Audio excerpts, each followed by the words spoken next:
EVM पर निशाना क्यों? वंदे मातरम आप देख रहे हैं सत्ता का टेम्परेचर। महाराष्ट्र विधानसभा के चुनाव सहित यूपी, बिहार, राजस्थान उपचुनाव के परिणामों को लेकर विपक्ष ने ईवीएम पर आरोप लगाया है।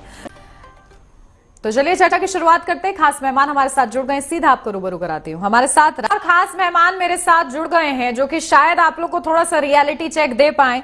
तनुज दीक्षित जी हमारे साथ जुड़ गए हैं। तनुज जी बहुत स्वागत आपका।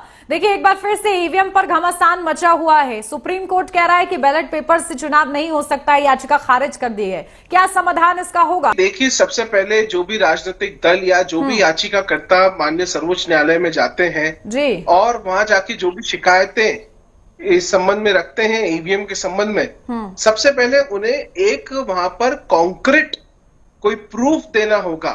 आखिर अब जिस तरीके की याचिका पे कल माननीय सर्वोच्च न्यायालय ने सुनवाई करी, उस याचिका में यह था कि आप ईवीएम मशीन की जगह बैलेट पेपर्स का इस्तेमाल करें चुनाव में, पर वजह कॉन्क्रीट नहीं थी।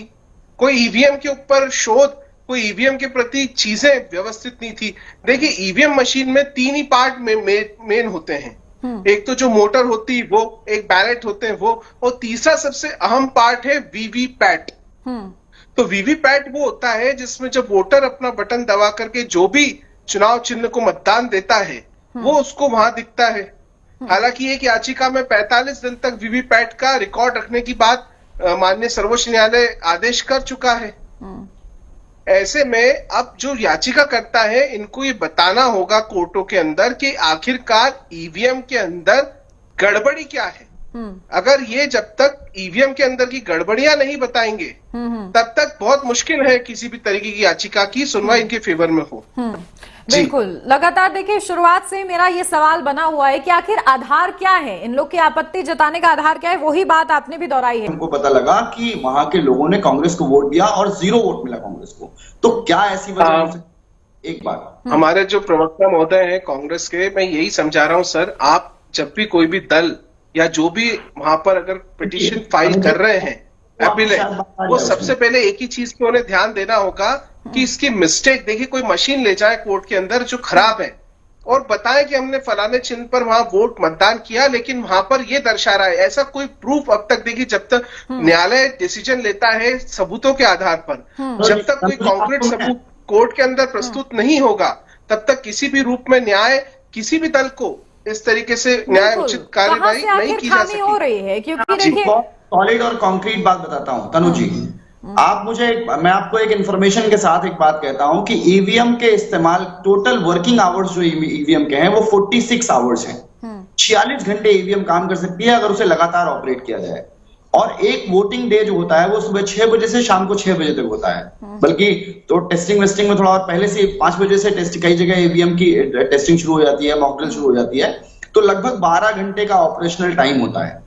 इस 12 घंटे में अगर 46 या 48 आवर्स को कैलकुलेट करेंगे तो लगभग 25% बैटरी मिनिमम इस्तेमाल होनी चाहिए।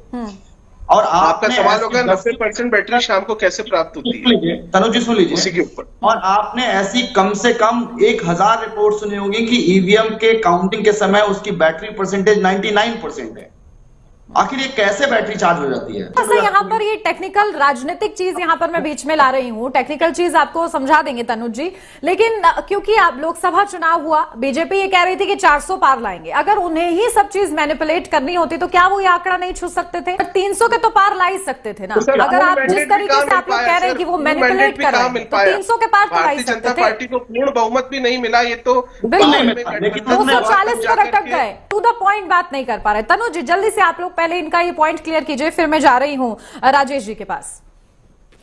देखिए मैं एक ही चीज ये कहूंगा कि जहां पर परसेंटेज ऑफ बैटरी की बात आ रही है तो ये बहुत मैटर करता है कि वो ईवीएम मशीन जिसकी बैटरी शाम तक 90% थी, वहां वोटर्स कितने थे, क्या दिन भर में उस ईवीएम मशीन का उपयोग हुआ, और हुआ तो कितना हुआ? क्योंकि कहीं कहीं जगह तो मान लीजिए 1000 वोटर्स भी नहीं है जिस जगह पे ईवीएम लगती है, कहीं जगह तो 100, और इस देश में एक वोटर के लिए भी ईवीएम मशीन लगी है, ऐसा हमको पता है। भारत में एनसीआर में ऐसा हो चुका है, कुछ छुपा नहीं है। सेकंड चीज, जब कभी भी अगर मशीन में गड़बड़ी प्राप्त लगती है तो वही मशीन जिसमें गड़बड़ी लगती है, मैं वही आपसे कह रहा हूं, वो मशीन को कोर्ट में सबूतों के आधार पर रखना होगा।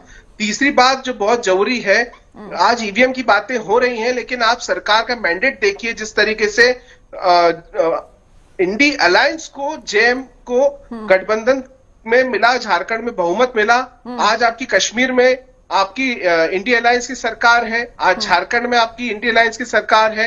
महाराष्ट्र अगर सरकार नहीं बनी तो देखिए ईवीएम की याचिका जिसपे कल सुप्रीम कोर्ट ने दिया वो भी किसी राजनीतिक दल की तरफ से नहीं थी, और कोर्टों ने यही आदेश दिया है कि जब राजनीतिक दल ईवीएम पे वहां पर आपत्ति नहीं जता रहे, पिटीशन फाइल नहीं कर रहे हैं, तो आम याचिकाकर्ता की पिटीशन को क्यों एंटरटेन किया जाए। ये बहुत महत्वपूर्ण टिप्पणी है माननीय सर्वोच्च न्यायालय की। जी उन्नति जी। और देखिए कहीं ना कहीं समय जाया हो रहा है और भी बहुत महत्वपूर्ण मुद्दे हैं जो कि आप लोग आराम से उठा सकते हैं बीजेपी के खिलाफ। बताइए विजय पाटिल जी, समय जा रहा है। बिल्कुल सिस्टमैटिक, ठीक है, सिस्टमैटिक मैनिपुलेशन की वजह से आपकी सीटें बढ़ी, बड़ी बात आपने बोल दी है सर पैनल पे, बड़ी बात आपने बोल दी है। जल्दी से तनुज जी एक लास्ट रिमार्क आपका चाह रही हूँ, किस तरीके से आखिर इस परिस्थिति से हम लोग बाहर निकल सकते हैं, क्योंकि बहुत ज्यादा क्योस यहाँ पर समझ में आ रहा है और भी कई बड़े मुद्दे हैं जिसको लेकर देश को चर्चा करनी। एक लाइन में सर।